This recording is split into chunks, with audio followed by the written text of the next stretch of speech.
ہماری جو اضافی ضرورتیں ہیں نا وہ ہم نے بنا لی ہیں. اللہ کی نظر میں 2 وقت کی روٹی, تو اگر کسی خاتون کو 2 وقت کی روٹی بھی نہیں مل رہی ہے تو پھر وہ ناجائز بھی اس کے لیے جائز ہو جاتا ہے. 2 وقت کی روٹی بھی نہیں مل رہی تو, لیکن جب تک 2 وقت کی روٹی مل رہی ہے تو اجازت نہیں ہے کسی بھی ناجائز کی طرف جانے کی. باقی اسلامک بینک سے حاصل ہونے والے منافع کیا استعمال کر سکتے ہیں؟ جی کر سکتے ہیں, اسلامک بینک آپ استعمال, لیکن بینک بھی فری میں زکوٰۃ تھوڑی دے گا, وہاں بھی پیسے رکھیں گے تو دے گا. مائک دے دیں. یہ لڑکے جو ہے نا جلدی کے چکر میں ہاں بھائی غلط, اکثر ہوتا ہے. اچھا یہ آگے بیٹھنے کے چکر بھی میرے پاس سے پتہ بھی نہیں چلا. بھائی جب آگے آیا کریں, دیکھنے لوگ سنتیں پڑھ رہے ہوتے ہیں تو نمازی کے آگے سے گزر کے مت آئیں. کہہ رہے ہیں جی مفتی صاحب ہم آپ سے بڑے ناراض ہیں, وہ اس بات پر کہ آپ کے پاس کوئی پرچی آتی ہے تو آپ فوراً پڑھ کے کہتے ہو کہ اس بارے میں مجھے علم نہیں ہے, مہربانی کر کے آپ پوری پڑھ لیا کریں. یار ایک ایک کر کے تو ہم نے کئی دفعہ یہ سنا ہے عرش سے اور کعبے سے بھی وہ مٹی بہتر ہے جو نبی کے قبر مبارک میں آپ کے بدن پر لگی ہوئی ہے,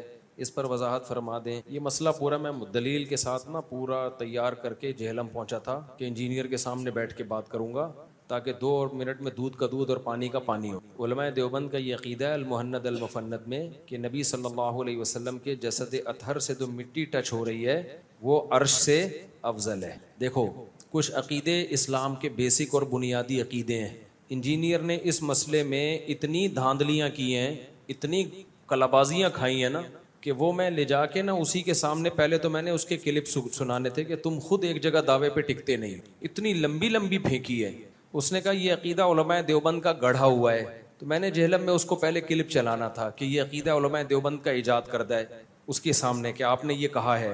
وہ کہتا ہے ظاہر ہے, کہتا ہے کہا ہے, کیونکہ میں پورا نوٹ کر کے گیا تھا, لیپ ٹاپ میں اس کے سارے کلپ بھی نکال کے رکھے. وہ مکرتا تو میں اسی کے سامنے اس کا کلپ سناتا, پھر میں بتاتا کہ گڑھا ہوا وہ چیز ہوتی ہے جو ایجاد کردہ ہو. تو یہ علماء دیوبند سے پہلے کتنے بزرگان دین محدثین فقہا کا یہ عقیدہ چلا آ رہا ہے, حتیٰ کہ قاضی عیاض بہت بڑے محدث گزرے ہیں, انہوں نے تو اس پر اجماع نقل کیا ہے کہ اس پر امت کا اجماع ہے کہ نبی کی قبر کی مٹی وہ عرش سے افضل ہے. کتنے علماء کا عقیدہ ہے یہ پورے, میں نے ان کے سارے حوالے, تو وہ صاحب آئے ہی نہیں مارکیٹ میں تو کیا کرتے ہیں. اب میں اس کو ہلکا پھلکا ایکسپلین کرتا ہوں پورے حوالوں کے ساتھ کو, تو کبھی جب المہند المفند پہ ریکارڈنگ کرواؤں گا نا پھر پیش کروں گا. ابھی تو ظاہر ہے میں جو فوراً سوال آتا ہے اس کا جواب دے دیتا ہوں. میں اس کا جواب یہ ہے کہ دیکھو کچھ عقیدے اسلام کے بیسک اور بنیادی عقیدے, ان میں 2 رائے نہیں ہو سکتی. انجینئر نے یہ بھی دعویٰ کیا کہ عقیدہ اصولی ہی ہوتا ہے, یہ خود ایک لمبی پھینکی ہے. عقیدوں کی بھی 2 قسمیں ہیں, کچھ عقیدے اسلام کے بنیادی عقیدے ہیں, ان میں اختلاف رائے کی اجازت نہیں ہے, جیسے اللہ کا ایک ہونا اور پیغمبر کا آخری نبی ہونا, عقیدہ تقدیر ہے, اور جنت اور جہنم کا وجود. یہ سب اسلام کے بیسک عقیدے ہیں, ان میں کوئی اختلاف کرے گا تو اسلام سے ہی خارج ہے. کچھ عقیدے ایسے ہیں جس میں اسلام نے واضح تعلیمات نہیں دیں, ان میں انسان اجتہاد کر سکتا ہے, واضح تعلیمات نہیں دی ہیں اس میں, تو اس میں 2 رائے ہو سکتی ہیں. اب یہ جو عقیدہ ہے کہ اللہ نبی کی قبر کی جو مٹی جو آپ کے جسم سے ٹچ ہو رہی ہے یہ عرش سے افضل ہے, یہ علماء دیوبند کے نزدیک اسلام کے بنیادی عقیدوں میں سے نہیں ہے. علماء دیوبند کی رائے یہ کہ جو یہ عقیدہ رکھے وہ بھی ٹھیک ہے, اور جو یہ عقیدہ رکھے کہ عرش یہ مٹی سے افضل ہے وہ بھی ٹھیک ہے. ہمارا رائے یہ ہے کہ یہ والا یہ زیادہ ٹھیک ہے کہ عرش قبر کی مٹی یہ عرش سے افضل ہے. علماء دیوبند کا یہ عقیدہ نہیں ہے کہ یہ عقیدہ رکھنا فرض ہے, وہ کہتے ہیں یہ اسلام کے بنیادی عقائد میں سے نہیں ہے, کیونکہ اس کے بارے میں ہمیں صریح نصوص نہیں ملتی. تو جب صریح نصوص نہیں ملتی ہیں تو کوئی بھی رائے رکھ سکتے ہو. اب انجینئر علی مرزا نے دعویٰ کیا ہے کہ یہ عقیدہ قرآن و سنت کے خلاف ہے, تو قرآن کی کوئی ایک آیت یا نبی کی کوئی ایک حدیث بتا دو جس سے پتہ چلتا ہو کہ عرش مٹی سے افضل ہے. ایسی بھی کوئی حدیث ہمارے پاس موجود نہیں ہے. میں جب جہلم میں سامنے جا کے بیٹھتا تو میں انجینئر کو کہتا کہ تم نے یہ دعویٰ کیا کہ عرش افضل ہے مٹی سے, تو اس افضلیت پہ کوئی آیت پیش کر دو. قیامت آ جاتی وہ اس پہ کوئی آیت پیش نہیں کر سکتا تھا. تو تمہارے جو عقیدہ ہے اس پہ بھی تو تمہارے پاس کوئی دلیل نہیں ہے. انجینئر کا عقیدہ یہ ہے نا کہ عرش مٹی سے افضل ہے, تو اس پہ کوئی آیت پیش کرو, تو اس پہ کوئی آیت پیش نہیں کرتا. اس کا مطلب تم نے جو عقیدہ رکھا ہوا ہے اس پہ بھی تمہارے پاس کوئی دلیل نہیں ہے.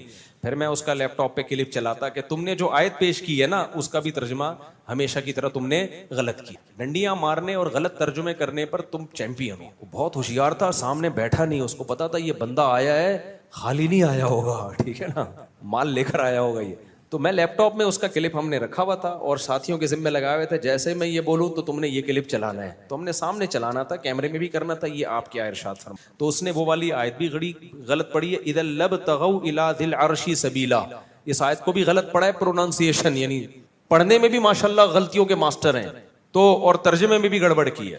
تو یہ جو آیت ہے نا کہ عرش کی فضیلت, تو ہم عرش کی فضیلت کے منکر نہیں ہیں, افضلیت کے منکر ہیں.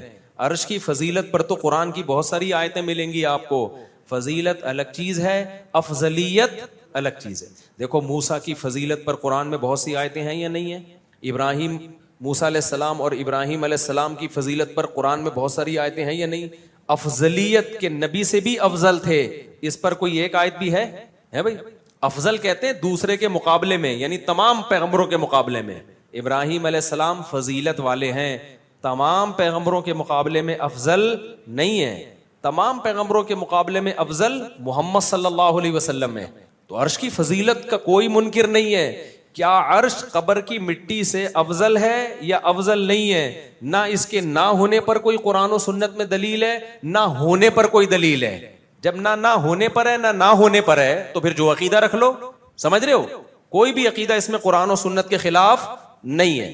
اب ایک عقلی دلیل رہ جاتی ہے جو انجینئر نے دی ہے, جو انجینئر جیسے لوگ دیتے ہیں, وہ یہ کہ بھائی نبی کی قبر کی مٹی افضل اس لیے کہی جاتی ہے نا کہ نبی کی مٹی جسم سے ٹچ ہوتی ہے, تو عرش کس سے ٹچ ہوتا ہے؟ اللہ سے. تو ٹچ ہونے کی بیس پر اگر فضیلت دی جائے گی تو عرش کو دی جائے گی. اس کا جواب میں پہلے دے چکا ہوں, یہ لیکن ڈھیٹ لوگ بہت ڈھیٹ ہے. اس کا جواب انجینئر ہی کے کلام میں موجود ہے. اگر میں جہلم میں اس کے سامنے بیٹھتا, وہ مجھے بیٹھنے دیتا, تو میں اسی کا کلپ چلاتا کہ تم خود اس کے قائل ہو. اس نے خود اپنے کلپوں میں یہ اعتراف کیا ہے کہ عرش پر اللہ ہے لیکن اس کی کیفیت ہمیں معلوم نہیں ہے. اس کو یوں نہیں بیان کیا جا سکتا کہ عرش اللہ کی ذات سے ٹچ ہو رہا ہے, یہ کیفیت بیان نہیں کی جا سکتی ہے. اللہ عرش پر ہے کما ہو اللہ اقم بشانہ, جیسے کہ اس کی شان ہمیں نہیں پتا, جبکہ جو مٹی جسم سے ٹچ ہو رہی ہے اس کی کیفیت ہمیں معلوم ہے. تو یہاں ٹچ ہونا یقینی ہے, وہاں کا کیفیت مجہول ہے. اس لیے یہ 100% دلیل بنتی نہیں ہے کہ عرش کو اس بیس پہ ترجیح دی جائے کہ وہ اللہ سے ٹچ ہو رہا ہے. بھائی اس کی تو ٹچ ہونے کی کیفیت ہم بیان نہیں کر سکتے, یہاں ٹچ ہونے کی کیفیت ہم بیان کر سکتے ہیں. اس لیے اب یہ مبہم ہو گئی بات. تو اب نتیجہ ایک ہی نکلے گا, عرش بھی اللہ کی مخلوق جو بہت فضیلت والی, اور پیغمبر کی جسم سے جو مٹی ٹچ ہو رہی ہے وہ بھی اللہ کی مخلوق, وہ بھی بہت فضیلت والی. تو اللہ کی ایک مخلوق کو اگر کوئی اللہ ہی کی دوسری مخلوق پر ترجیح دے تو نہ یہ بدعت ہے, نہ یہ گمراہی ہے, نہ یہ شرک ہے. اللہ پہ ترجیح دیں گے تو شرک ہوگا. اللہ پہ کون ترجیح دے رہا ہے بھائی کہ نبی اللہ سے افضل یا نبی کی مٹی اللہ سے افضل؟ اللہ سے تھوڑی, ہم کس سے ترجیح دے رہے ہیں؟ عرش سے. تو عرش بھی تو مخلوق ہے نا اللہ کی, اللہ نے بنایا. پیغمبر کو بھی کس نے بنایا؟ اللہ نے بنایا. اور اس مٹی کو جو پیغمبر سے ٹچ ہو رہی ہے اس کو کس نے بنایا؟ تو آپ اللہ کی ایک مخلوق کو اللہ کی دوسری مخلوق پہ فضیلت دیں تو اس سے یہ کہاں لازم آتا ہے کہ ہم اللہ کی توہین کر رہے ہیں یا پیغمبر کا مقام اللہ سے بھی بڑھا رہے ہیں؟ نہ, پیغمبر کا مقام اللہ کی مخلوق سے بڑھا رہے ہیں, اور پیغمبر کے جسم سے ٹچ ہونے والی مٹی کو ایک اللہ کی مخلوق پہ فضیلت دے رہے ہیں ہم. تو لہذا دلیل نہ ادھر ہے قرآن و سنت میں واضح, نہ ادھر ہے. لہذا کوئی بھی عقیدہ رکھ لے اس میں تو علماء دیوبند اس کو گمراہ نہیں سمجھتے. اب سوال پیدا ہوتا ہے کہ علماء دیوبند نے یہ والا عقیدہ پھر کیوں رکھا؟ بھائی جب دونوں عقیدے رکھے جا سکتے ہیں تو علماء نے اس کو ترجیح کیوں دی؟ اس کی وجہ یہ کہ علماء دیوبند فرقہ پرست نہیں ہے, انہوں نے کوئی نئے فرقہ نکالا نہیں. انہوں نے کہا جو سارے شافعی, حنبلی, مالکی, حنفی جتنے بھی مجتہدین, ائمہ, محدثین گزرے, چونکہ سب کا یہی عقیدہ تھا لہذا ہم بھی کیا رکھتے ہیں؟ یہی عقیدہ رکھتے ہیں. 1.5 اینٹ کی مسجد نہیں بناتے ہم. جن کو 1.5 اینٹ کی مسجد بنانے کا شوق ہے انہوں نے کہا نہیں یہ والا نہیں ہے. حتیٰ کہ ابن تیمیہ رحمہ اللہ جو اتنے متشدد اور سخت سمجھے جاتے ہیں, انہوں نے بھی اس عقیدے میں صرف اتنا اشکال کیا ہے کہ اجماع کا دعویٰ محل نظر ہے بس, کہ اس پہ یہ کہنا کہ عرش قبر کی مٹی یہ عرش سے افضل ہے, اس پہ اجماع کا دعویٰ کرنا محل نظر ہے. لیکن ان سے پہلے جتنے علماء گزرے ہیں انہوں نے تو اجماع کا دعویٰ کیا ہے بہت سونے. تو یہ عقیدہ تو, اور آپ جاؤ, آپ کہتے یہ علماء دیوبند کا ہے, عرب کا بھی یہی ہے. آپ جاؤ وہاں کویت کی جو علماء کی کمیٹی ہے, یہ سارے ریفرنسز میں نے نکال کے رکھے ہوئے تھے رجسٹر میں, ابھی بھی پڑے ہوئے ہیں میرے پاس. ضائع نہیں, بکری نے نہیں کھائے, وہ بھی پڑے ہوئے ہیں. ہمارے پاس ٹائم نہیں ہے نا, تو جیسی ٹائم ملے گا انشاءاللہ ہم اس کو ڈالیں گے. ٹائم اس لیے نہیں ہے کہ ہم فارغ ہیں، ہم اس لیے کہ ہم اور دوسرے کاموں میں مشغول ہیں، وہ بھی دین ہی کے کام ہیں. تو یہ تو صرف اسی کام کے لیے بیٹھا ہوا ہے نا. ہمیں تو واعظ و نصیحت، ابھی پھر میرا باہر کا ملک کا دورہ ہونے والا ہے، وہ پتہ نہیں 15 دن کا، 1 مہینے کا، کئی ملکوں کے دورے ہیں. تو یا تو ہم وہ دورے چھوڑ دیں، یہی کرتے رہیں، اسی کو پکڑ کے بیٹھے رہیں. تو یہ تو بند کمرے میں بیٹھا ہوا ہے تو پھینکتا رہے گا. تو لیکن وہ پورا میرے پاس تیار پڑا ہوا ہے مال، کبھی بھی جوش آیا ڈال دوں گا نیٹ پہ میں، ٹھیک ہے نا. اس کے پاس جواب نہیں ہے، بالکل کوئی جواب نہیں ملے گا اس کو بیچارہ. ہم تو سامنے بیٹھتا نا تو ہم چلاتے کائنڈلی، یہ آپ کیا کہہ رہے ہیں، یہ آپ کیا کہہ رہے ہیں. آپ تو خود مان رہے ہیں کہ عرش پر اللہ کی ذات ایسی ہے کہ اس کی کیفیت ہمیں معلوم نہیں ہے. جب معلوم نہیں ہے تو یہاں ہمیں معلوم ہے، تو یہاں ٹچ ہونا کیا ہے. میں بھی اسی کا قائل ہوں کہ اللہ عرش پر ہے، لیکن کما ہوا لائق بشانی، اس کی کیفیت میں ہم پڑھتے ہی نہیں ہیں، بس اللہ عرش پر ہے، ہمیں نہیں پتا کیسے ہے. تو علماء دیوبند نے یہ عقیدہ اس لیے رکھا کہ علماء دیوبند نیا فرقہ نہیں بنانا چاہتے تھے. انہوں نے کہا جو ساری دنیا کے علماء صلحاء کا چلا آ رہا ہے وہ بھی، میرے پاس پوری رجسٹر میں نا صدیوں سے لے کے بہت سارے علماء کی تاریخ وفات کے ساتھ ہم نے ان کی کتابوں سے ان کے عقیدے نکالے تھے کہ وہ بھی یہ کہتے ہیں عرش قبر کی مٹی عرش سے افضل، فلاں بھی یہ کہتا ہے، فلاں بھی یہ، پورا صدیوں سے. اور یہ محدثین ہیں، ان کے خلاف انجینئر ایک لفظ نہیں بول سکتا، سمجھ رہے ہو. تو اور آپ جاؤ کویت کے جتنے علماء، ہم نے وہ کویت کے علماء کی کمیٹی ان کے دارالافتاء سے بھی نکالا، انہوں نے بھی یہی کہا کہ نبی صلی اللہ علیہ وسلم کے، وہ تو آج کے علماء ہیں، وہ تو دیوبندی نہیں کہلاتے اپنے آپ کو، وہ عرب کے بھی یہی ہے کہ بھائی قبر کی جو مٹی ہے یہ عرش سے افضل. البتہ سلفی علماء نے اس میں اختلاف کی، وہ بھی سعودی عرب کے چند سلفی، سارے سلفی بھی نہیں. تو ہماری نظر میں وہ بھی گمراہ نہیں ہے، کیونکہ یہ عقیدہ اسلام کے بنیادی عقیدوں میں سے ہے نہیں.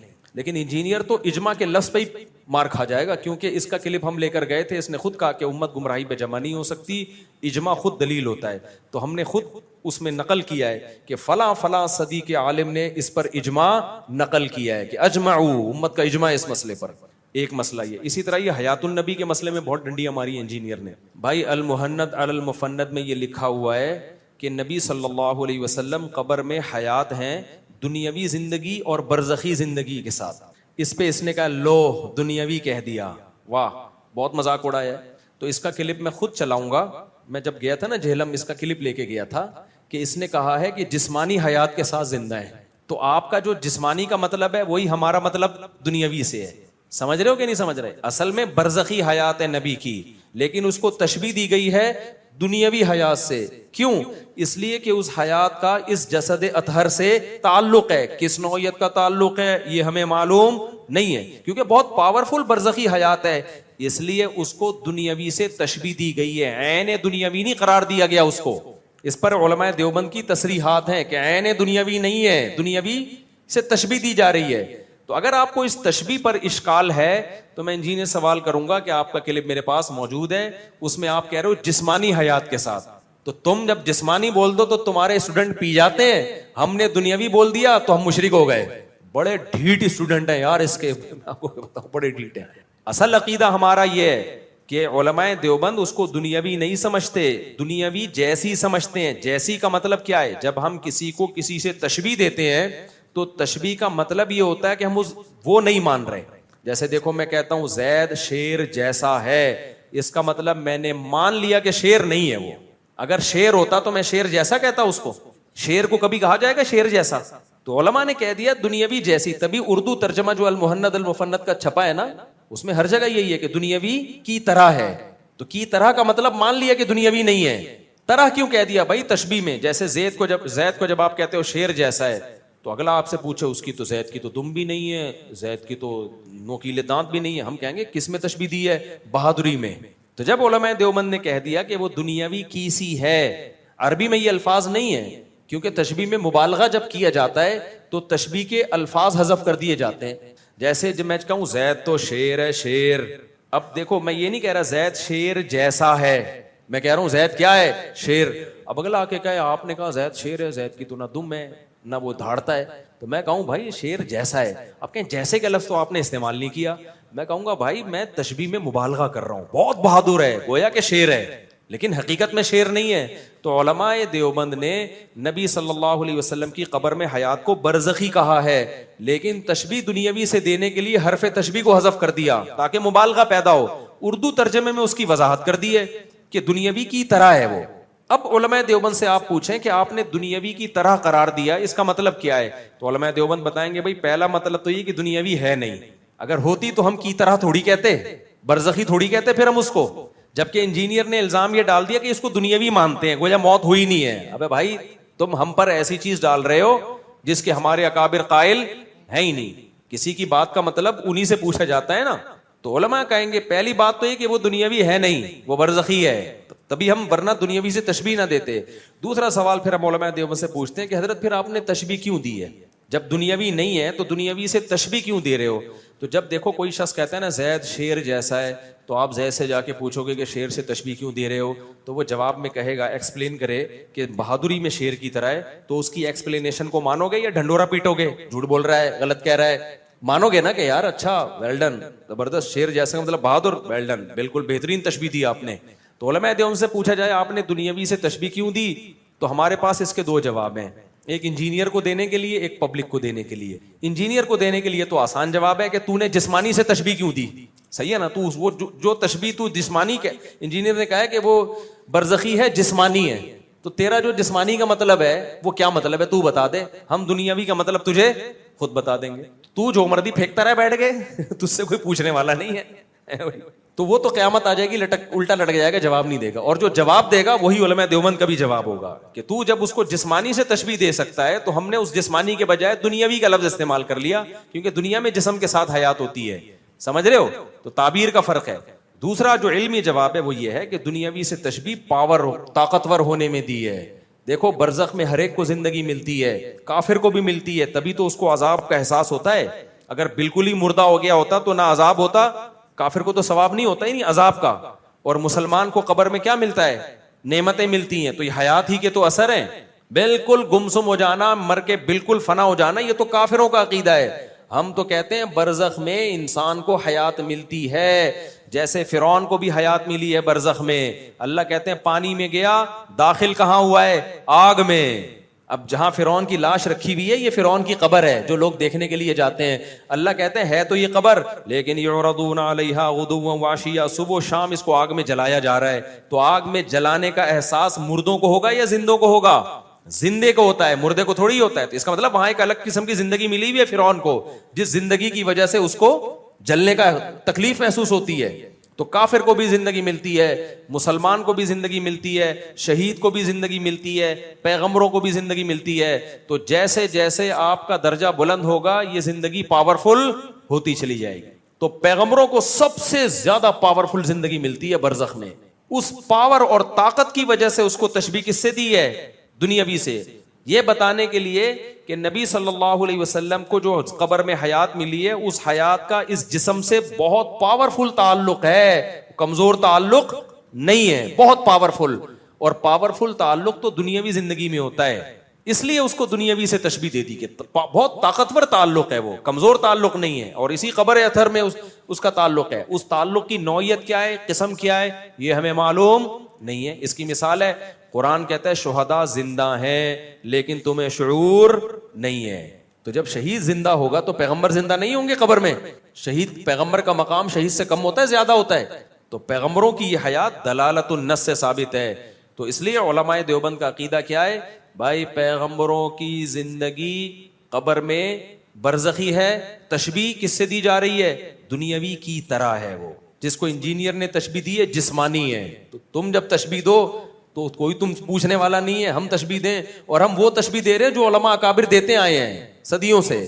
تو اس لیے یہاں بھی سامنے بیٹھتا مزہ آتا، سامنے آپ لوگ بیٹھے ہوئے ہو یار، آپ سے تھوڑی ہمارا جھگڑا ہے، اس میں جھگڑا جس سے وہ بیٹھا نہیں سامنے، وہ بیٹھے گا بھی نہیں قیامت تک کہ اگر رات کو کیوں آئے تھے، حالانکہ رات کو آئے تھے تو اسٹے تو دن میں بھی کیا تھا نا ہم نے، آنے سے کیا ہوتا ہے بھائی؟ آپ کی شادی کل شام 4 بجے ہے لاہور میں، فرض کرو شام کو 4 بجے شادی ہے، آپ دولہا رات ہی کو لاہور پہنچ گیا خوشی میں، اب لڑکی والے رشتہ توڑ دیا، رات کو کیوں آئے تم، رات کو کیوں آئے؟ وہ بولے گا بھائی آیا رات کو، شادی تو 4 بجے ہی ہوگی نا دن میں، تو میں اگر جہلم رات کو گیا تھا تو بھائی بحث ہم نے رات 2 بجے تھوڑی کرنی تھی، بحث کے لیے آپ بتا دیتے اتوار کو اکیڈمی میں آ جاؤ 2:30 پہ، ہم رات کو تھوڑی آتے، ہم رات کو تو اناؤنسمنٹ ہوئی ہے، تو وہ وٹ پٹانگ پھینکی۔ اسی طرح یہ جو عقیدہ ہے کہ علماء دیوبند جو ہے نا اس میں لکھا ہوا ہے کہ ہم قبروں سے فیض کے قائل ہیں، ابھی تو میں ہلکا پھلکا انداز میں بیان کر رہا ہوں. ظاہر ہے ابھی یہ تو اچانک سوال آ گیا نا, ورنہ تو اس میں تو پوری وہی جو دلائل میں لے کر گیا تھا نا وہ ریکارڈ کرنے کے اصل میں پورے ریفرنسز کے ساتھ. تو یہ جو علماء دیوبند پہ اس نے اعتراض کیا ہے کہ علماء دیوبند نے یہ لکھا ہے کہ ہم قبروں سے فیض کے قائل ہیں,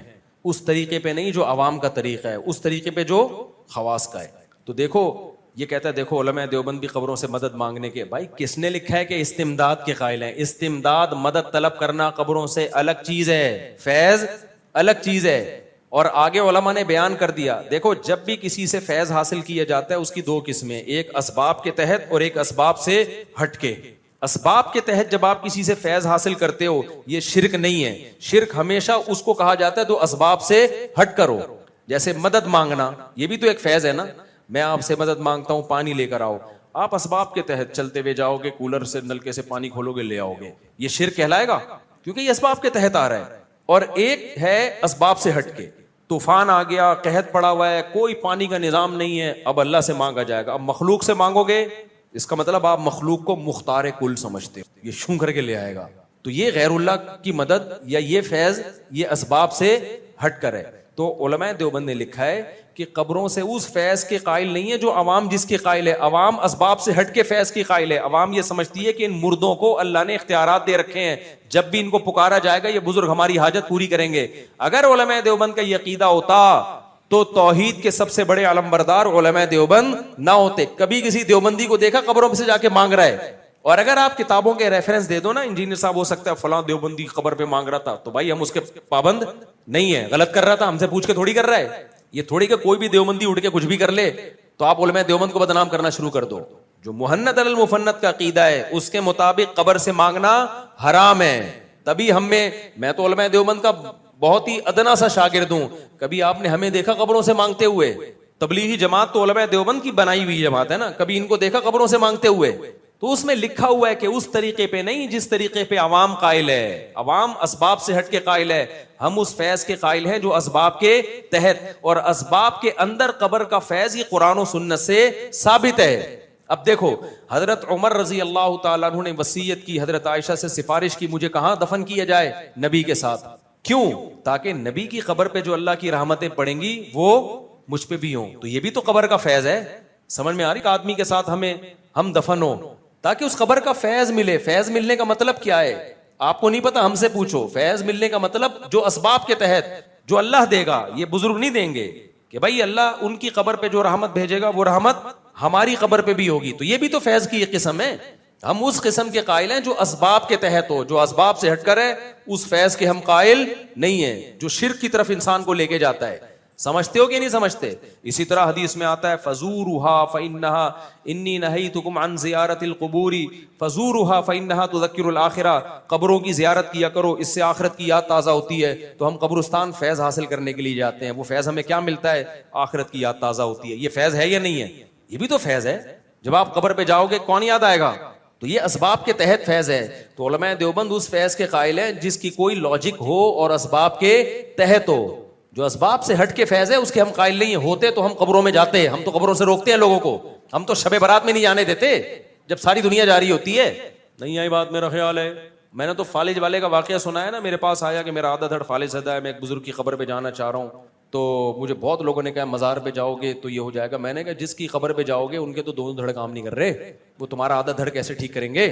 تو ہمارے اکابر کا تو یہ عقیدہ ہے. کبھی دیکھو مولانا سلوی تھانوی کی قبر پہ کوئی گیا ہو دعائیں مانگنے, ان سے سادہ سی قبر ہے. جتنے میرے اکابر ہندوستان میں ایک بالش قبر اور بالکل سادہ. دارالعلوم کرنگی چلے جاؤ, جامع رشید کا قبرستان ہے قریب میں, وہاں چلے جاؤ, کسی قبر پہ آپ کو کوئی مدد مانگتا ہوا نظر نہیں آئے گا. تو آپ ایک چیز علماء دیوبند کے کھاتے میں کیوں ڈال رہے ہو جس سے وہ بری ہیں؟ ہاں کتابوں سے آپ واقع نکال سکتے ہو فلاں نے یہ کیا فلاں نے, بھائی ہم اس کو غلط قرار دیتے ہیں بغیر کسی تعویل کے. جس نے کیا وہ خود ذمہ دار ہے, چاہے کوئی بھی ہو, کائنم من کان. اچھا بعض دفعہ علماء دیوبند میں سے بعض سے ایسے کام ثابت ہیں جو شرک نہیں ہیں لیکن شرک کا ذریعہ ہیں وہ, تو اس کی ہم حوصلہ شکنی کرتے ہیں چاہے کتنے بڑے بزرگ سے ہو. ہم کہتے ہیں یہ شرک تو نہیں ہے, اس کی تعویل ہو سکتی ہے لیکن چونکہ شرک کا ذریعہ ہے لہذا وہ بزرگ زندہ ہوتے تو ہم ان کی خدمت میں جا کے کہتے کہ حضرت آپ وہ کام کر کے چلے گئے کہ ہمیں تو پتہ ہے جی, اچھا بھائی اوپر سے ویڈیو نہ بنائیں.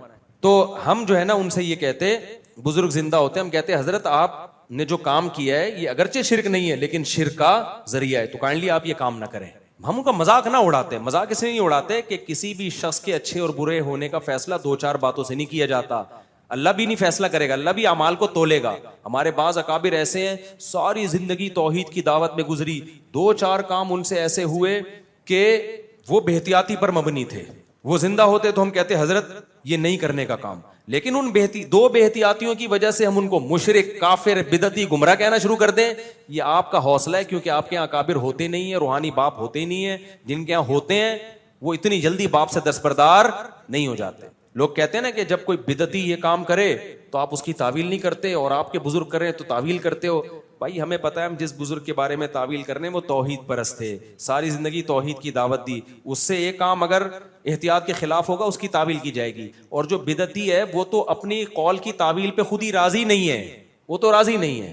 آسان مثال سے بات سمجھاتا ہوں. دیکھو ایک آدمی ہمیشہ کہتا ہے اللہ مشکل کشا, اللہ سے ہوتا ہے, اللہ کے غیر سے نہیں ہوتا. جیسے تبلیغ والے صبح شام حاجی عبدالوہاب صاحب کی دعوت ہی یہی تھی, اللہ سے ہوتا ہے, اللہ کے غیر سے نہیں ہوتا. کسی دن وہ بیٹھ کے کہنے لگے کہ فلاں مشکل کشا ہے, تو فوراً آپ ان پہ فتویٰ نہیں لگاؤ گے. آپ کہو گے یہ تو اللہ کو مشکل کشا مانتے ہیں. تو آپ حاجی عبدالوہاب صاحب سے جا کے پوچھو گے حضرت ہمیشہ تو ہم نے آپ سے یہ سنا کہ صرف اللہ سے ہوتا ہے, آج آپ کے منہ سے یہ لفظ نکلا ہے کہ فلاں بھی مشکل کشا ہے. تو کہیں گے بھائی مشکل کشا میں نے اس معنی میں نہیں کہا جس معنی میں عوام کہتی ہے. مشکل کشا کا مطلب وہ ڈی ایس پی صاحب ایسے ہیں کہ جب بھی علاقے کے مسائل کے لیے جاؤ تو وہ مشکل آپ کی حل کر دیتے ہیں. فوراً پولیس کو, اور وہ ڈی سی ڈپٹی کمشنر ہیں, اور وہ فوراً واٹر پمپ والوں کو فون کرتے ہیں وغیرہ وغیرہ کر کے. اس معنی میں نے مشکل کشا کہا ہے. تو ہم ان سے یہی کہیں گے کہ حضرت آئندہ یہ لفظ استعمال کرنے میں آپ احتیاط کریں. پھر ہم پبلک ہمارے پاس آئے گی جی آپ کے حاجی عبدالوہاب صاحب نے مشکل کشا کہا, تو ہم کہیں گے بھائی ان کا یہ مطلب نہیں تھا. تو لوگ کہیں گے اچھا. پھر کسی بدعتی کا بیان آئے جو صبح و شام قبروں پہ لوگوں کو سجدے کرواتا ہو اور کہتا ہو یا رسول اللہ مدد کہو, یا علی مدد کہو. ایک دن وہ کہہ دے علی مشکل کشائیں, تو ہم فوراً کیا لگا دیں گے, فتویٰ. اب اگلا ہم سے کہہ رہے حاجی عبدالوہاب صاحب نے مشکل کشا کہہ دیا تھا تو بات کو گھما دیا, یہ مطلب, اور وہ مشکل کشا کہہ رہے تو فوراً فتویٰ. تو ہم کہیں گے بھائی وہ مشکل کشا کا وہ مطلب بتا ہی نہیں رہا جو ہم اس کی تعویل کر رہے ہیں. وہ کہہ رہے یہ تعویل میں نہیں مانتا, میں سچی مچی میں مشکل کشا مانتا ہوں. سمجھ رہے ہو, میں مانتا ہوں کہ وہ مشکلات حل کرتے ہیں, اللہ نے ان کو اختیارات دے رکھے ہیں. تو ایسے آدمی کی کون تعویل کرے گا جو خود تعویل کرنے پر راضی نہ ہو. دیکھو ایک موٹا آدمی نے ایک دبلے سے آدمی کو دھکا دیا مذاق کی نیت سے, توہین کی نیت سے, گرا کے اس کو چوٹ لگ گئی. اب وہ دبلا کھڑا ہوا, اب وہ انتقام نہیں لیتا تو لوگ بے عزتی کریں گے, یار تیرے کو دھکا دے کے گرا دیا اور تو انتقام بھی نہیں لے رہا. انتقام لیتا ہے تو ایک اور دھکا آئے گا. تو اس دبلے نے ہوشیاری سے کام لیا, اس نے کہا کہ یہ آپ نے مذاق کیا یا سنجیدگی سے دھکا دیا. اس کا خیال تھا وہ کہے گا میں نے مذاق کیا ہے, تو میں کہہ دوں گا ہاں مذاق کیا, نکل جاؤں گا میں. تو اس نے اس دبلے نے موٹے سے پوچھا آپ نے مذاق کیا یہ سنجیدگی سے دھکا دیا؟ تو اس نے کہا میں نے سنجیدگی سے جان بوجھ کر تجھے تکلیف پہنچانے کے لیے, ذلیل کرنے کے لیے دھکا دے کے نیچے گرایا, کر لے کیا کرنا ہے. اس نے کہا اچھا ہو گیا سنجیدگی سے کیا, ورنہ میں اس قسم کے مذاق برداشت کرتا نہیں ہوں. اور یہ کہہ کے نکل گیا. یہ میں کیوں لطیفہ سنا رہا ہوں کہ اس نے سنجیدگی سے گرایا اور یہ اس کی تعویل کر رہا ہے کہ اس نے مذاق کیا ہوگا. تو جس کی تعویل کر رہا ہے نا وہ اس تعویل پہ راضی نہیں ہے, وہ کہہ رہا ہے نہیں میں نے مذاق کیا ہی نہیں. تو اب ہم تعویل کریں گے کہ مذاق کیا ہے. تو جو بدعتی لوگ ہیں وہ جب نبی کو مشکل کشا کہتے ہیں, نبی کو حاجت روا کہتے ہیں, تو ہم ان کی تعویل اس لیے نہیں کرتے کہ وہ خود راضی نہیں ہے. وہ کہہ رہے ہیں بھائی ہم مشکل کشا کا مطلب لیتے ہیں کہ اللہ نے آپ کو سچی مچی میں اختیارات دے رکھے ہیں. یہاں مشکل کشا کا وہ مطلب نہیں ہے جو حاجی عبدالوہاب صاحب مطلب بیان کر رہے تھے. جب وہ خود راضی نہیں ہے تو ہم کیوں اس کی تعویل کریں بیٹھ کے. تو یہ فرق ہے علماء میں, علماء دیوبند میں اور بدعتی لوگوں میں, کہ بدعتی تعویل پہ راضی نہیں ہے, اور اگر وہ تعویل کر رہا ہے تو ہم قبول کریں گے, اب بھی تیار ہے. اگر کوئی بدعتی کہتا ہے نا علی مشکل کشائیں, تو ہم تبھی تو کہتے ہیں فوراً فتویٰ نہ لگاؤ مشرک ہونے کا, اس سے پوچھو اس کا مطلب کیا ہے. اگر وہ مطلب یہ بیان کرتا ہے کہ مشکل کشا کا مطلب یہ نہیں ہے کہ اللہ نے آپ کو اختیارات دے رکھے تھے یا دے رکھے ہیں, بلکہ مشکل کشا کا مطلب یہ ہے کہ صحابہ کو جب بھی کوئی مشکل آئی میدان جنگ میں علی نے ایسی جنگیں لڑی کہ فتح ہو گئی, اس معنی میں مشکل کشا ہے, تو ہم اس بدعتی کو کافر نہیں کہیں گے. لیکن یہ کہیں گے کہ کائنڈلی آپ الفاظ استعمال کرنے میں احتیاط. ایسے موقع پہ مشکل کشا کہا نہیں جاتا, اس سے لوگوں کو وہم ہوتا ہے. ہم تو اس کی بھی تعویل کریں گے اور کر رہے ہیں, تبھی تو ہم بدعتیوں کو کافر نہیں کہتے, تعویلات ہی تو کر رہے ہیں ہم بیٹھ گئے. تو یہ نہیں ہے کہ ہم اپنے اکابر کچھ بولے تو تعویل کریں, دوسرا بولے تو تعویل نہ کریں. نہ کر رہے ہیں تعویل, تبھی ہم کسی کو کافر نہیں کہتے. لوگ یا علی مدد کے نعرے لگا رہے ہیں, ہم پھر بھی کہتے ہیں اس سے مطلب پوچھو, تو اسی طرح میرے بھائی علماء دیوبند کسی قبر سے مدد طلب کرنے کے قائل نہیں ہے، اور اگر کسی نے یہ کام کیا ہے، کتابوں میں کوئی واقعہ ملتا ہے تو اس عالم سے پوچھا جائے گا آپ کا مطلب کیا تھا، جو مطلب بیان کرے اس کو قبول کیا جائے گا، اور اگر نہیں بیان کرتا تو اس پہ کافر ہونے کا فتویٰ لگایا جائے گا۔ تو اس میں ہم کسی کو نہیں چھوڑتے، توحید پہ تھوڑی ہم کسی کو بھی نہیں معاف کرتے، اور یہ ضرور کہیں گے کہ حضرت آپ نے بے احتیاطی کی۔ تو اس لیے علماء دیوبند کے جو عقیدہ لکھا ہوا ہے، قبر سے فیض لکھا ہوا ہے، استمداد نہیں لکھا ہوا کہ مدد طلب کرنے کے قائل ہیں۔ فیض الگ چیز ہے، اور وہ فیض جس میں انہوں نے لکھ دیا کہ جس کے خواص قائل ہیں۔ خواص کس کے قائل ہیں؟ اس فیض کے جو اسباب کے تحت ہو۔ عوام میں چونکہ شرک بہت تھا ہندوستان میں، اس لیے انہوں نے وضاحت کر دی کہ وہ فیض نہیں ہے جس کے عوام قائل ہیں، عوام قبروں سے مدد طلب کرنے کے قائل ہے۔ تو علماء دیوبند لکھ رہے ہیں کہ بھائی وہ والا فیض نہیں ہے جو بدعتی لوگ کرتے ہیں، اس کے بعد بھی انجینئر کہہ رہے ہیں کہ ان کے عقیدے شرکیاں ہیں۔ تم پاگل ہو گئے، تمہارے دماغ میں کیا ہے؟ نیگیٹیوٹی۔ سوال اس کو سیدھا کرو۔ ایک بیان میں نے سنا جس میں کہتے ہیں کہ امام مالک نے ایک بار حج کیا اور پھر مدینے میں ساری عمر گزاری، اس لیے کہ مدینہ منورہ مکہ مکرمہ سے بہتر ہے۔ کیا مدینہ واقعی میں مکہ سے بہتر ہے؟ دیکھو، امام مالک کی اپنی ذاتی رائے تھی کہ مدینہ مکہ سے بہتر ہے، لیکن جمہور کا عقیدہ کیا ہے؟ کہ مکہ مدینہ سے افضل ہے، سوائے اس حصے کے جو قبر نبی کے، جو نبی کی جو قبر کا مقام ہے نا، اس کے علاوہ کے نبی صلی اللہ علیہ وسلم کی جو قبر اطہر ہے اس کو تو مکہ پہ بھی فضیلت دیتے ہیں جمہور علماء، لیکن جو ایز اے شہر، ایز اے بلد، مکہ کو مدینہ پر فضیلت۔ اس کی وجہ یہ ہے کہ نبی نے فرمایا کہ مدینہ میں ایک نماز کا 1000 مسجد نبی میں، اور مسجد حرام میں 1,00,000 نمازوں کا ثواب۔ لیکن امام مالک کا موقف یہ تھا، تو ٹھیک ہے، یہ بھی کوئی اسلام کے بنیادی عقیدوں میں سے نہیں ہے۔ اس سے بھی پتہ چل گیا کہ ہر عقیدہ بنیادی نہیں ہوتا۔ مزہ جب آتا جب میں انجینئر کے سامنے بیٹھ کے اور پھر کلپ چلا چلا کے تم نے خود یہ فرمایا ہے۔ ابھی دیکھنا اس کے پھر وہ مریدین شارٹ کلپ چلا کے ڈال دیں گے۔ ابھی ایک مرید نے پھر اس کی بدتمیزی کی ہے، پھر میرا آدھا کلپ چلایا ہے جس میں لوگوں سے کہہ رہا ہوں کہ شوہر یہاں پر اور بیوی امریکہ میں، 5-10 سال ہو گئے، بچہ پیدا ہوا تو حلالی ہوگا، ناجائز نہیں ہوگا، اور اگر ناجائز ہے تو شوہر کہے کہ میرا بچہ نہیں ہے، انجینئر کو یہ کہنے کی اجازت نہیں ہے کہ تیرا بچہ نہیں، اس کا بچہ نہیں ہے، کیونکہ انجینئر اگر یہ کہے گا تو پھر اس کا مطلب اس کی بیوی پہ آپ زنا کی تہمت لگا رہے ہو، اور زنا کی تہمت جب لگتی ہے تو 4 گواہ لانے پڑتے ہیں۔ ان تمام باتوں کا جواب انجینئر صاحب بھی پی گئے اور انجینئر کا اسٹوڈنٹ بھی پی گیا۔ ان کے پاس بس ایک ہی جواب ہے کہ آپ غیر مسلموں میں اسلام کا مذاق اڑا رہے ہو، غیر مسلم کیا کہے گا، میاں بیوی اتنا دور بچہ کیسے ہو گیا؟ تو غیر مسلم آنے دو، اکثر غیر مسلم آپ سے زیادہ سمجھدار ہوتے ہیں، ان کو میں سنبھال لوں گا۔ اب دلائل کا جواب دلائل کی دنیا میں دو۔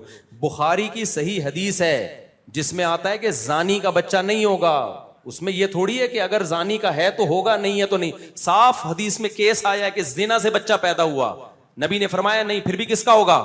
باپ کا ہوگا۔ ہاں، باپ کو اجازت ہے نفی کرے کہ میرا نہیں ہے۔ جب باپ نفی کرے گا تو اسلام کہتا ہے اتنے آرام سے نفی نہیں ہوگی۔ اس کا مطلب تم بیوی کو کیا کہہ رہے ہو؟ زانیہ کہہ رہے ہو۔ زانیہ کا مطلب 4 گواہ نہیں ہے تو لعان کرو، عدالت میں جا کے قسمیں اٹھاؤ۔ اس پورے پروسیس سے گزرے بغیر آپ اپنے بچے کی نفی نہیں کر سکتے، چاہے 100% یقین ہو کہ کسی اور کا بچہ ہے۔ یہ اسلام کا آرڈر ہے، اس میں عقل نہیں چلتی۔ ہاں، اب اسلام نے ایسے اللاجیکل کام جو بظاہر اللاجیکل ہے اس کا آرڈر دیا کیوں؟ یہ ایک سوال پیدا ہوتا ہے، اس کا جواب سنو کہ انجینئر کے اسٹوڈنٹ سے زیادہ ڈھیڑ ہم نے دنیا میں دیکھے نہیں۔ سوال پیدا ہوتا ہے جیسے اب غیر مسلم آ گیا کہ یار 20 سال سے ملے نہیں ہیں اور آپ اس بچے کو اس کے شوہر کے کھاتے میں ڈال رہے ہو، یہ تو پاسبل ہی نہیں ہے۔ تو ہم غیر مسلم کو جواب دیں گے کہ دیکھو، اسلام جب قانون بناتا ہے تو ساری انسانیت کو سامنے رکھ کے بناتا ہے۔ اسلام یہ چاہتا ہے کہ بچوں کے باپ ہوں۔ انگریزوں کو تو باپ کی کوئی ویلیو نہیں ہے، تو بچے کے لیے اس کو باپ ماننے میں فائدہ کس کا ہے؟ بچے کا ہے۔ اس لیے کوئی دور دور کا بھی امکان نہیں ہے، لیکن چونکہ بچے کا فائدہ اس میں ہے کہ اس کو باپ مان لیا جائے، تو اسلام اس کے کھاتے میں ڈال دیتا ہے تو اس کا باپ ہے۔ ہاں، اب اس پہ ظلم تھا کہ ایک دوسرے کا بچہ آپ نے اس کے کھاتے میں ڈال دیا، تو اسلام کہتا ہے تو بول دے میرا نہیں ہے۔ ہم زبردستی تھوڑی کر رہے ہیں کام، اس لیے میں کہہ رہا ہوں کہ اس بچے کی نفی انجینئر نہیں کر سکتا، یہ کر سکتا ہے جو بیوی کا شوہر ہے، یہ کہے گا میرا نہیں ہے۔ جب یہ چپ بیٹھا ہے نا تو اس کا مطلب اسلام اس بچے کو ایک باپ دینا چاہتا ہے، چاہے حقیقت میں نہ بھی ہو، ڈی این اے سے پتہ بھی چل جائے یہ اس کا نہیں ہے، پھر بھی بھائی مان لینے میں بچے کا فائدہ ہے۔ تو بچے کے فائدے کے پیش نظر اسلام نے اس اللاجیکل بات کو لاجیکل قرار دے دیا ہے۔ کچھ چیزیں اللاجیکل ہوتی ہیں، اسلام کہتا ہے اس کا فائدہ بہت ہے اس لیے لاجیکل ہی ہے وہ۔ اس کی اور آسان مثال دیتا ہوں، دیکھو کوئی بچہ کچرے پہ پڑا ہوا ملے نا، اب 2 آدمیوں میں پھڈا ہو گیا، ایک کہہ رہا ہے میں اس کو پالوں گا، دوسرا کہہ رہا ہے میں۔ بعض دفعہ ہوتا ہے نا کوئی ولد الزنا بچے ہوتے ہیں، عورت کچرے میں پھینک کے چلی جاتی ہے، اب دو آدمی آ گئے, کہہ رہے مجھے دو, دوسرا کہہ رہا ہے مجھے دو, تو گورنمنٹ دونوں میں سے ایک کو دے گی. تو علماء نے لکھا ہے کہ اگر کوئی یہ کہہ دے نا میں اس کا باپ ہوں, تو آنکھیں بند کر کے اس کو دے دیا جائے گا. اس تحقیق میں نہیں جانا جائے گا کہ یہ باپ کیسے ہو گیا, حالانکہ عقل کے خلاف ہے. تو باپ ہے تو کچرے میں بچہ کیا کر رہا ہے, اس لیے مان لیا جائے گا اس کا دعویٰ کہ بھائی اس میں بچے کا فائدہ ہے. حالانکہ وہاں بھی یقین ہے کہ اس کا باپ ہوتا تو پھڈا کیوں کر رہا ہوتا. 1 گھنٹے کے بعد تو نے دعویٰ کیا میں اس کا کیا ہوں, باپ ہوں. ہم کہتے ہیں مان لو بس تیرا بیٹا ہے. یہ کہے کہ میرا بیٹا نہیں ہے تو پھر ہم کہیں گے نہیں ہے. لیکن جب یہ منہ سے بول رہا ہے میں اس کا باپ ہوں, تو بغیر دلیل کے اس کو اس کا باپ مانا جائے گا, کیونکہ اسلام میں بچے کے لیے باپ لیس ہونا بہت بڑا عیب ہے. تو بچے کے فائدے کے لیے کچھ illogical کام اسلام میں کیا بن جاتے ہیں, لاجک کے بن. اس کی مثال ایسے ہے, جھوٹ بولنا کتنا برا عمل ہے, تو اچھا کام ہے. لیکن حدیث میں آتا ہے میاں بیوی کے درمیان سلو کرانے کے لیے یا 2 مسلمان بھائیوں کے درمیان سلو کرانے کے لیے جھوٹ بولنا صرف جائز نہیں. حدیث کا مفہوم کیا ہے, مترشح یہی ہوتا ہے, ثواب ہے. لیس الکذاب الذی یکذب لیصلح بین الناس, وہ شخص جھوٹا نہیں ہے جو اس لیے جھوٹ بولے تاکہ 2 لوگوں کے درمیان سلو کرا دے. اب جھوٹ تو غلط کام ہے, لیکن بھائی اس غلط کام کا نتیجہ بڑا خاندانی نکل رہا ہے. یہ اس سچ سے اچھا ہے جو لوگوں کو لڑوانے میں. اب کتنے لوگ جا کے بیوی کو سچ بولے تمہارے میاں کے نا فلانی انٹی سے تعلقات ہیں, تو اس سچ سے نتیجہ کیا نکل رہا ہے, میاں بیوی کو لڑوا رہے ہیں, ابے تو تعلقات ہیں تو چھپا لیتا, الگ سے جا کے میاں کو سمجھاتا انسان کا بچہ بن جا ورنہ بھابھی کو شکایت لگاؤں گا تیری, جا کے ڈائریکٹ اس کو بتا رہا ہے جا کے. یا بیوی کا کچھ الٹا سیدھا مسئلہ ڈائریکٹ شوہر کو جا کے, بھائی پہلے اس کو سمجھاؤ. بعض سچ ایسے ہوتے ہیں جو معاشرے میں فساد کا ذریعہ بنتے ہیں, بعض جھوٹ ایسے ہوتے ہیں جو معاشرے میں, اگرچہ اس میں علماء کا اختلاف ہے, سری جھوٹ بولا جائے گا یا گھما پھرا کے جھوٹ بولا جائے گا, یہ ایک الگ مسئلہ ہے, لیکن گول بات ہی کی جائے گی, پراپر سچ نہیں بولا جائے گا ایسے موقع پہ. تو اسی طرح شریعت نے بولا کہ بھائی کچرے میں بچہ ملا ہے, یہ فقہ کی کتابوں میں مسئلہ لکھا ہے اور یہ قرآن و سنت ہی سے مستنبط کیا ہے. یہ میرے بات کمپلیٹ ہو جائے نا, ورنہ یہ انجینئر کے اسٹوڈنٹ آدھا چلاتے ہیں, یہ بہت نالائق لوگ ہیں, پورا چلاتے نہیں ہیں یہ لوگ. تو اب شریعت میں یہ ہے کہ بھائی ایک آدمی کہہ رہا ہے نا میرا بچہ تو اس کو دے دی, کہ وجہ اس کی کیا ہے, یار اس کا باپ مان لو. سوال پیدا ہوتا ہے اس میں اوریجنل باپ کا تو مسئلہ ہوگا, تو بھائی ہم کہتے ہیں اوریجنل آئے نا, کوئی اور دعویٰ کرے کہ میرا ہے, پھر ہم اس سے دلیل, دونوں سے دلیل مانگیں گے, پھر ڈی این اے بھی ہوگا, بہت کچھ ہوگا. جب تک اوریجنل باپ خاموش ہے تو بچے کو باپ لیس ہونے سے بچانے کے لیے کس کے کھاتے میں ڈال دیں گے, جو دعویٰ کر رہا ہے اس کے کھاتے میں ڈال دیں گے. سمجھتے ہو؟ تو اس لیے اسلام نے یہ حدیث ہے, بخاری کی حدیث ہے, الولد للفراش وللعاہر الحجر, فرمایا جو زنا کرنے والا ہے اس کو بچہ نہیں ملے گا, بچہ اسی کو ملے گا جس کی بیوی کے پیٹ سے جنم دیا گیا ہے, اس کے کھاتے میں ڈالا جائے گا اگرچہ زنا سے ہو. ہاں وہ کہہ دے میرا نہیں, پھر ہم کہیں گے بھائی, کیونکہ وہ کہے گا کہ آپ بچے کا تو فائدہ دیکھ رہے ہو کہ اس کو باپ دے رہے ہو, میرا فائدہ نہیں دیکھ رہا, میرا ہے نہیں میں مان لوں. تو ہم کہیں گے آپ بول دو نہیں ہے آپ, ٹھیک ہے نا, آپ کو کس نے کہا ہے, وہ بول نہیں رہا, جہلم سے آواز آ رہی ہے, جہلم کہہ رہا ہے کہ اس کا نہیں ہے, ڈی این اے سے پتا, ڈی این اے سے بھی نہیں, ڈی این اے کرنے کی اجازت ہی نہیں ہوگی ایسے موقع پہ, سمجھ رہے ہو, کیونکہ ڈی این اے کا نتیجہ کیا نکلے گا, آپ شک میں ڈال رہے ہو اس کو. اسلام کہہ رہے ڈی این اے چھوڑو, بس اس کو کس کے کھاتے میں ڈالو, باپ کے کھاتے میں. تو ولد الزنا ہونا ایک بہت بڑا عیب ہے بچے کے لیے. تو ولد الزنا ہونے کے طعنے سے بچانے کے لیے تو کوئی بھی دعویٰ کر دے گا تو ہم اس کے دعوے کو قبول کر لیں گے, تاکہ اس کو باپ کی نعمت ملے, چاہے زندہ باپ ہو, مرا ہوا باپ ہو, گمشدہ باپ ہو, ہے تو نا باپ. اور اگر ہم اس کے دعوے کو قبول نہیں کرتے تو اس کا مطلب صاف آپ اس کو ولد الزنا کہہ رہے ہو. تو ولد الزنا زانی باپ نہیں ہو سکتا, کسی قیمت پہ اسلام اس کو باپ نہیں مانتا, تو اس کا مطلب بچہ باپ لیس ہے, یعنی ولد الزنا ہے. ولد الزنا ہونا انگریز کے نزدیک عیب نہیں ہے, ہمارے نزدیک بہت بڑا ہے. تو یہ ساری تقریریں انجینئر کے سمجھ میں بھی نہیں آئیں گی, اس کا جواب دینا تو دور کی بات ہے. تو اس لیے پڑا بڑا ہے نہیں, وہ پھینکتا رہتا بیٹھ کے. اور جب حدیث اس کے خلاف جا رہی ہے, یہ تو اتنی لمبی تقریر کرنے کی مجھے ضرورت ہی نہیں تھی. جب بخاری کی حدیث موجود ہے کہ زانی کو کچھ نہیں ملے گا, بچہ اس کا ہوگا جس کی بیوی نے جنم دی, اتنی واضح حدیث آ گئی تو اب رہ کیا گیا. اور انگریز آئے گا نا, لوگ کہہ رہے ہیں غیر مسلم مذاق اڑائیں گے, جب میں یہ پوری توجیہ بیان کروں گا نا کہ اسلام بچے کی حفاظت کے لیے, بچے کو تاکہ باپ ملے, ولد الزنا نہ کہلائے, اس لیے اسلام نے illogical کام کو بھی کیا قرار دے دیا, لاجیکل. تو انگریز یہ سن کے ایمان لے آئے گا, وہ کہے گا اسلام کو شاباش ہے بھائی, ٹھیک ہے نا, کہ بچوں کی کیسی حفاظت کرتا ہے. ہماری قوم. السلام علیکم. وعلیکم السلام. السلام علیکم. اسرار احمد کا انٹرویو لے رہے تھے, انہوں نے کہا تھا کہ اماں ہوا کا اور بابا آدم کا قرآن پاک میں اماں ہوا کا ذکر اور بابا آدم کو پیغمبر نہیں, اس طرح کی باتیں کر رہا ہے, اس کی وضاحت کر دیں ذرا. وہ ڈاکٹر اسرار صاحب کا ایک کلپ گھوم رہا ہے جس میں وہ ڈاروین کے نظریے کی کچھ تائید کر رہے ہیں. میرا خیال ہے وہ ان کی پرانی رائے تھی, اس سے انہوں نے شاید رجوع کیا. علامہ اقبال بھی اس کے شروع میں قائل تھے ڈاروین کے نظریے کی, اور وہ کہتے تھے یہ قرآن کے خلاف نہیں ہے, یعنی اللہ نے آدم سے انسانوں کو بنایا تو آدم کو ہو سکتا ہے اسی پروسیس سے گزر کے بنایا ہو. اب یہ جو آتا ہے کہ اللہ نے مٹی سے آدم کو پیدا کیا, کہہ رہے ہیں اصل میں مٹی تھی جو ہوتے ہوتے کروڑوں خربوں سال میں بندر سے انسان بنا دیا ہو.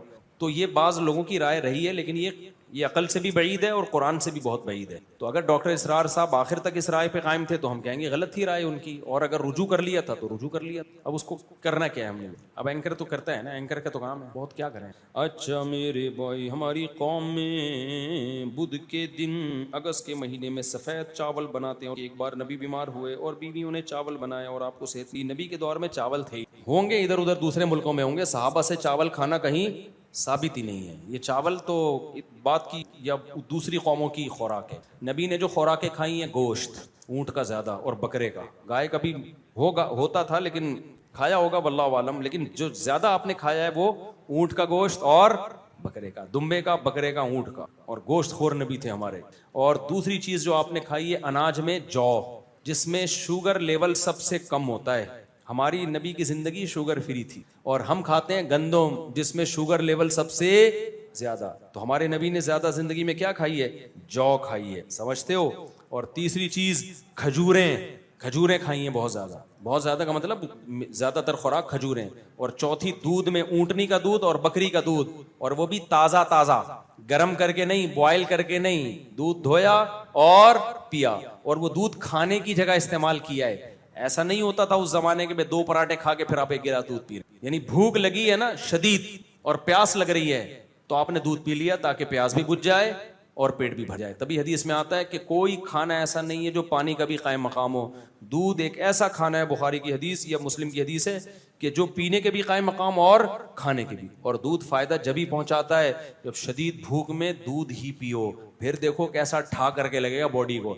آج دودھ پینے میں فائدے کے بجائے نقصانات زیادہ ہو رہے ہیں, کیونکہ کھانا کھا چکے ہوتے ہیں, اس کے بعد معدے کے کھانچے بھر چکے ہوتے ہیں, دودھ پیتے ہیں, وہ بیچارہ کافی اسپیس تلاش کرتا ہے, میموری کارڈ اس کو فل نظر آتا ہے, تو پھر بھی جا کے جگہ بنا کے اس کے بعد پھر دھماکے شروع ہوتے ہیں.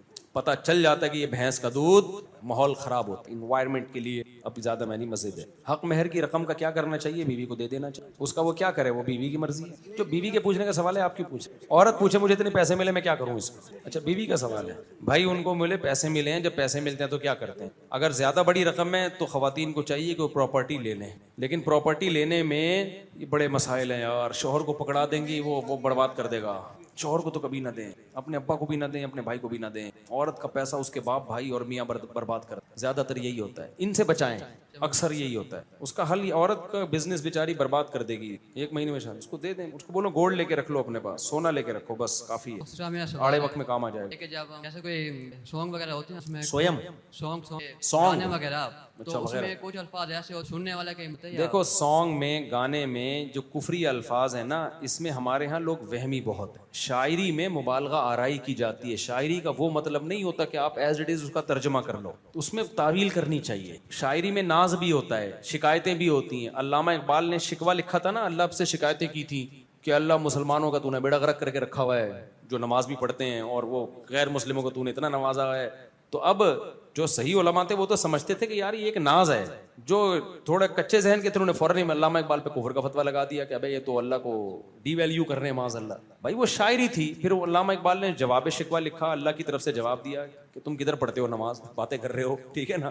تو شاعری اور گانے بھی شاعری ہوتی ہے. تو شاعری کے الفاظ کو ایک دم ایز اٹ از نہیں لیا کریں, اس کی حتی الامکان تعویل کیا کریں. کوئی سرے سے تعویل بنتی ہی نہ ہو پھر اس کے خلاف آواز اٹھائیں. تو ایک دم سے نا یہ جذباتی گانا ویسے غلط چیز ہے, اس کو ویسے آپ حوصلہ شکنی ایک دم کافروں والا کفر کا فتویٰ لگا دینا شاعری میں کفر ہے, تو وہ اس میں دیکھنا چاہیے اس کو کہ کوئی اس کی تعویل بنتی ہو تو وہ کفر نہیں ہوتا. شاعری کی دنیا بہت وسیع ہوتی ہے, سمجھ رہے ہو, بہت وسیع دنیا ہوتی ہے شاعری کی. السلام علیکم. وعلیکم السلام. مفتی صاحب یہ جو دیوبند یہ کافر ہیں. ہاں دیکھو احمد رضا خان بریلوی صاحب نے علماء حرمین کو خط لکھا تھا علماء دیوبند کے عقیدوں کو غلط اس میں ثابت کرنے کی. تو پھر علماء دیوبند نے المحند علی المفند لکھی, حرمین کے علماء کے پاس بھیجی. تو اس پہ ان سب علماء نے کہا کہ ٹھیک ہے, یہ بھی ہمارے برحق ہونے کی ایک دلیل کہ اگر یہ علماء دیوبند کے ذاتی عقیدے ہوتے تو اس وقت کے سارے حرمین کے علماء اس کی تائید تھوڑی کرتے.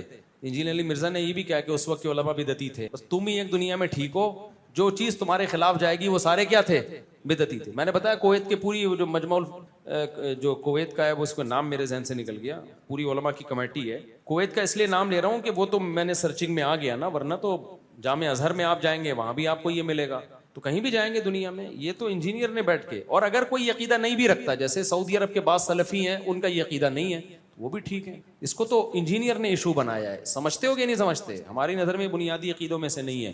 تو باقی احمد رضا خان بریلوی صاحب نے یہ لکھا تھا, تو پھر المحند المفند انہوں نے جواب لکھی اور اس کی علماء حرمین نے تائید کی. تو انجینئر علی مرزا پتہ ہے کیا ڈرامے کرتا ہے کہ ایک نے ان کے خلاف لکھا, انہوں نے ان کے خلاف لکھا, دونوں مولوی لڑ رہے ہیں آپس میں, تو تم بھی تو لڑ ہی رہے ہو, تم دونوں سے لڑ رہے ہو, تم نے لڑائی ختم تھوڑی کی ہے. یا تو آپ چپ رہتے, جیسے ہم نے یہ واقعہ ہوا تو اب چپ ہے نا ہم, اب یہ تھوڑی ہم ہر تھوڑے دن میں اس واقعے کو اچھالیں گے کہ احمد رضا خان بریلوی صاحب نے یہ کیا. بھائی جو کرنا تھا اس کا جواب ہو گیا, یہ قصہ کیا ہو گیا, ختم. اب وہ لڑائی کیا ہو گئی, ختم. اب اس کو جو اٹھا رہا ہے وہ غلط کر رہا ہے. اب انجینئر نے کیا کیا, دوبارہ سے اس لڑائی کو اٹھایا, یہ یوں بولتے ہیں وہ اس کے خلاف یوں بولتے ہیں. یا تو آپ لڑائی کو ختم کرنے کا طریقہ ہے ٹاپک ختم کر دو, اور اگر آپ نے ٹاپک ختم نہیں کرنا تو پھر یہ نہ بولو دونوں لڑ رہے ہیں لہذا دونوں غلط ہیں. پھر آپ تحقیق کر کے بتاؤ کہ ان میں صحیح کون تھا اور غلط کون تھا. پھر آپ بتاؤ کہ جنہوں نے شکایت لگائی تھی انہوں نے غلط شکایت لگائی ہے. علماء حرمین کی پھر تائید آ گئی علماء دیوبند کے لیے کہ نہیں, آپ علماء دیوبند کے علماء حرمین سے اتنے اچھے تعلقات تھے کہ جو مولانا مکی صاحب ہے نا اب تک جو درس دے رہے ہیں, آپ دیکھو جا کے عربی کے علاوہ کوئی عالم حرم میں ایسا نہیں ہے جس کو درس دینے کی اجازت ہو, عربوں کے علاوہ, سوائے اردو میں ایک مولانا مکی صاحب کے. اور بادشاہ نے ان کو لیٹر لکھ کے دیا تھا کہ ان کے دادا کو, کہ آپ کے بعد آپ کا بیٹا, اس کے بعد ان کا بیٹا, اور جب تک آپ کی نسل چلتی رہے گی کوئی حرم سے آپ کو ہٹائے گا نہیں. لیکن اب بدقسمتی کہہ لو کہ مولانا مکی صاحب کا کوئی بیٹا ہے نہیں. تو یہ تو علماء سے تعلقات کی بیس پہ ان کو یہاں پروٹوکول ملا تھا. تو ہمارے بہت سارے, یہ اس وقت سعودیہ سے ہمارے تعلقات تھے اکابر کے جب سعودی عرب میں قحط تھا, بھوک تھی. جب دولت آ گئی, ریل پہ لا گئی, مدینہ یونیورسٹی بنی, تو بادشاہ نے ہمارے علماء دیوبند سے رابطہ کیا کہ مدینہ یونیورسٹی میں آپ کے حوالے کرنا چاہتا ہوں, آپ لوگ اس کو سنبھالو. ہمارے علماء نے کہا نہیں, اللہ نے آپ کو وسائل دیے, ہم اب ادھر ہی ہندوستان پاکستان میں مدارس کی حفاظت کریں گے, یہ آپ ہی چلاؤ اس کو. تو اس کے بعد پھر کیا ہوا, جب علماء دیوبند کا انفلوئنس ختم ہوا تو پھر دوسرے لوگوں کا انفلوئنس اس میں بڑھ گیا. تو پھر انہوں نے یہ پروپیگنڈا شروع کر دیا کہ یہ عرب جو ہیں علماء دیوبند کے خلاف ہیں, اور ان کے علماء دیوبند کے خلاف کتاب بھی چھپی تھی دیوبندیہ کے نام سے, اس میں بھی بڑی غلط بیانی کی گئی. جب وہ کتاب چھپی ہے اس میں سعودیہ کے علماء کے دستخط تھے کہ علماء دیوبند کے عقائد غلط ہیں. پھر یہاں جامعہ فاروقیہ کے ایک عالم نے اس کا جواب لکھا, جب وہ جواب سعودی عرب گیا ہے تو اب وہ دیوبندیہ چھپنا بند ہو گئی ہے, اب وہ بین ہو گئی سعودی عرب میں. سمجھتے ہو کہ نہیں سمجھتے؟ تو پروپیگنڈا پہلے بھی ہوا تھا, اور عرب علماء کے سامنے بہت پروپیگنڈا ہوتا ہے. یہ جو تبلیغی جماعت میں نکلنے کو ناجائز قرار دیا تھا, شیخ صالح المنجد تھے غالباً, بہت بڑے سعودی عرب کے عالم ہیں, انہوں نے فتویٰ دیا کہ سعودی عرب تبلیغی جماعت میں نکلنا حرام ہے. میں نے ان کا فتویٰ پڑھا, اس میں انہوں نے وجہ لکھی کہ یہ لوگ قبر پرست ہیں. مجھے خیال ہوا کہ میں جانتا ہوں چونکہ وہ عالم نیک ہیں, مجھے پتا تھا یہ بدنیت نہیں ہے, مجھے یقین ہو گیا کہ کتنا غلط پروپیگنڈا کیا ان کے سامنے. تبلیغی جماعت کا قبر پرستی سے کیا تعلق؟ مجھے خیال تھا کہ میں ان کی خدمت میں جاؤں, میں کہوں حضرت آپ کبھی تبلیغ میں سروزہ لگا کے دیکھیں, جتنا تبلیغ والے قبر پرستی کے خلاف ہیں. لیکن ظاہر ہے ان کو پروپیگنڈا تو چل جاتا ہے نا, اتنا پروپیگنڈا کیا ہے کہ انہوں نے فتویٰ دے دی قبر پرست ہیں. کچھ اور الزام لگا دیتے یار, قبر پرستی کا تو کسی طرح بنتا ہی نہیں ہے. تو سعودی عرب کے بڑے بڑے علماء, شیخ الحدیث مولانا زکریا رحمۃ اللہ علیہ کے شیخ بن باز سے بہت اچھے تعلقات تھے. جب شیخ الحدیث مولانا زکریا رحمۃ اللہ علیہ نے کتاب لکھی ہے نا داڑھی پر, تو شیخ بن باز نے اس کتاب کو چھپوا کے پورے سعودی عرب میں پھیلایا.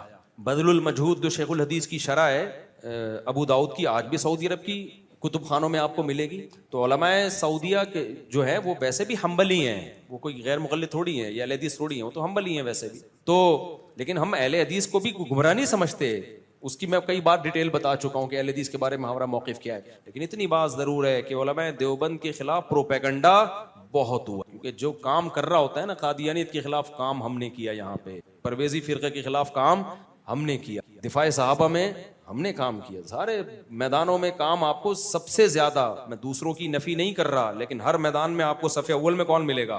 پوری دنیا میں چلے جاؤ یار, مدارس کا جال بچھا ہوا ہے, سب کے تانے بانے کہاں جا کے ملتے ہیں علماء دیوبند. تو فرنٹ لائن پر آپ کو بہت جگہوں پہ نظر آئیں گے, دوسرے بھی کام کر رہے ہیں, ان کی نفی نہیں کر رہا میں, لیکن پروپیگنڈا ہمارے خلاف بہت ہوا. ایک سعودی مجھ سے ملے, عالم تھے, سعودی عالم تھے, انہوں نے کہنے لگے آپ لوگ کے عقیدے قرآن و سنت کے خلاف ہیں, آپ دیوبندی ہو. میں نے کہا کیا خلاف ہیں؟ تو میں نے کہا پوچھو کیا خلاف ہیں, کوئی ایک تو بتاؤ نا. تو مجھ سے عقیدے پوچھتے کہ میں جواب دیتا, یہ کہہ رہے ہیں تو صحیح ہے بالکل. تو کہنے پھر کون سے والے علماء کے عقیدے خلاف؟ میں نے کہا کسی کے بھی، سب کے یہی ہیں، سب کے یہی ہیں. کتابوں کی دنیا اور ہوتی ہے بھائی، مشاہدے کی دنیا اور ہوتی ہے. تو کافی ہو گیا میرا خیال السلام ہے. علیکم. آپ سے ایک سوال پوچھ، اسٹیٹ لائف اس نے نکالا اور وہ اپنا کلپ دکھا کہ مفتی تقی عثمان کریے. تکافل میں بتا دیتا ہوں، سوری آپ کا سوال میں ادھورا چھوڑ رہا ہوں کیونکہ مجھے سوال کا پتہ ہے اور جلدی بھی ہے، بھوک بہت سخت لگ رہی ہے. رفیع بھائی نے پائے بھیجے ہوئے ہیں تو وہ ڈوبنے کا دل کر رہا ہے اس پائے میں تیرنے کا. تو وہ یہ ہے کہ تکافل حضرت مفتی تقی عثمانی صاحب جائز سمجھتے ہیں، دارالعلوم کے تمام علماء جائز سمجھتے ہیں، جامع الرشید میں کچھ جائز کہتے ہیں، لیکن مجھے ذاتی طور پر اس پر اطمینان نہیں ہے. جامع الرشید میں مفتی حسین خلیل خیل صاحب جو مجھ سے بھی سینئر مفتی ہیں ان کو بھی اطمینان نہیں ہے. جامع الرشید کے سب سے سینئر مفتی ہیں مفتی محمد صاحب، انہوں نے بھی ابھی تک اس کے جائز ہونے کا فتویٰ نہیں دیا. تو اشکالات ہیں ہمیں کچھ اس پہ. تو اس لیے اب ایک عامی آدمی کیا کرے؟ عامی کے پاس ایسے موقع پہ جب علماء کا اختلاف ہوتا ہے دو راستے ہوتے ہیں، ایک احتیاط والا راستہ کہ بھائی چھوڑ دو جس چیز میں، اور ایک گنجائش والا راستہ. گنجائش یہ کہ مفتی تقی صاحب اس فیلڈ کے بہت بڑے ماہر ہیں تو میں ان کے فتوے پر عمل کر رہا ہوں. عامی آدمی کے پاس اب اس کے علاوہ کوئی آپشن، تو گنجائش ایک عامی شخص کے لیے کہ بھائی مفتی تقی صاحب اس فیلڈ کے ماہر ہیں، پرہیزگار بھی ہیں، عالم ہیں، تو ان کا فتویٰ ہے، میں اس فتوے پر عمل کر رہا ہوں. عامی آدمی اور احتیاط پر عمل کرنا ہے تو بھائی مفتی محمد صاحب کے فتوے پر عمل کر رہو، وہ ابھی تک اس کو جائز انہوں نے قرار، اور ہمیں بھی ذاتی طور پر کچھ اشکالات ہیں. لیکن یہ عام انشورنس سے بہرحال بہتر ہے، وہ تو خالصتاً حرام ہے نا جو عام انشورنس ہو گیا. آپ کیا پوچھ رہے ہیں بھائی؟ ہم نے سنا ہے کہ موبائل میں قرآن پڑھنا اور بیان سننے اس میں کوئی ثواب نہیں ہے، ایسا کچھ نہیں ہے بھائی. موبائل میں قرآن پڑھنا بھی ثواب ہے لیکن قرآن سامنے رکھ کے پڑھنا زیادہ ثواب ہے. ٹھیک ہے بھائی. وعلیکم السلام ورحمۃ اللہ وبرکاتہ. یار خواتین بھی سوال پوچھنا چاہیں نا تو اب تو وقت پورا ہو گیا، اگلے ہفتے سے وہ بچوں کے ہاتھ پرچی بھجوا دیا کریں جو سوال پوچھنا ہے. خواتین کو تو بالکل ہم نے نظر انداز کیا ہوا ہے کئی ہفتوں سے، ان کو تو ایسا لگ رہا ہے جیسے گورنمنٹ نے پابندی لگائی ہوئی. تو مجھے یاد ہی نہیں رہتا، تو جس کوئی خاتون اگر پوچھنا چاہے نا سوال تو پرچی پہ لکھ کے لے آیا کریں، کسی بچے کے ہاتھ بھیج دیا. جی صاحب میرا سوال یہ، سوشل میڈیا کے اوپر ناچنا گانا ہوا ہے، ہم نے یہ لوگوں کے پاس جا کے اوپر کلب کے اندر پٹیوں میں ان جگہوں پر جا کر صرف ایک بول رہی کامیابی نماز میں، ہماری کامیابی اللہ کے حکم میں، ہماری کامیابی نبی کے طریقوں میں، ہماری کامیابی ان چیزوں کے اندر ہے. اس کے علاوہ دیکھو خود سے یہ کام نہ کریں، کسی نیٹ ورک کا حصہ بنیں، یہ کام تبلیغ میں جڑ کے کریں. جب انڈیویجولی اس طرح کے کام کیے جاتے ہیں نا تو اس کے سائیڈ ایفیکٹ زیادہ ہوتے ہیں. خام خامے کسی دن پٹ پٹا بھی سکتے ہیں آپ، اور دعوت کو پھینکنے والی بات بھی ہوتی ہے. تو آپ سنوکر کلب میں یا مختلف جگہوں پہ جائیں لیکن تبلیغ والوں کے تحت جائیں، جماعت کے تحت جائیں. کسی نیٹ ورک کے تحت جب کام ہوتا ہے اجتماعی، اس کے پھر سائیڈ ایفیکٹ کم ہو جاتے ہیں، فائدے اس کے زیادہ. انڈیویجولی آپ خود سے جا کے کریں گے اس کے سائیڈ ایفیکٹ کا خطرہ زیادہ. یہ کام کرنا چاہیے میرا اس طرح نہ کریں لیکن تبلیغ میں جڑ کے کریں. نہیں، تبلیغ میں الحمدللہ میں نے وقت بس لگایا، اسی سروزے کی تشکیل کرا کے کریں. اس کے اندر یہ لوگ نماز کے اوپر آئیں گے تو باقی احکام کے اوپر بھی نہیں پہلے وقت لگائیں گے تو نماز پہ بھی آئیں گے. ایک نیٹ ورک چل رہا ہے نا تو 1.5 انچ کی الگ مسجد نہ بنائے نا اس نیٹ ورک کے. ابھی آپ کو یہ فائدہ لگ رہا ہے، بعد میں اس کا نقصان ہوگا. تو ایک پراپر وے میں کام کریں، اپنے طور پہ نہیں کریں، اخفل طریقے سے نہیں کریں جس کو پشتوں میں کہتے ہیں. چلو بھائی، السلام علیکم ورحمۃ اللہ وبرکاتہ.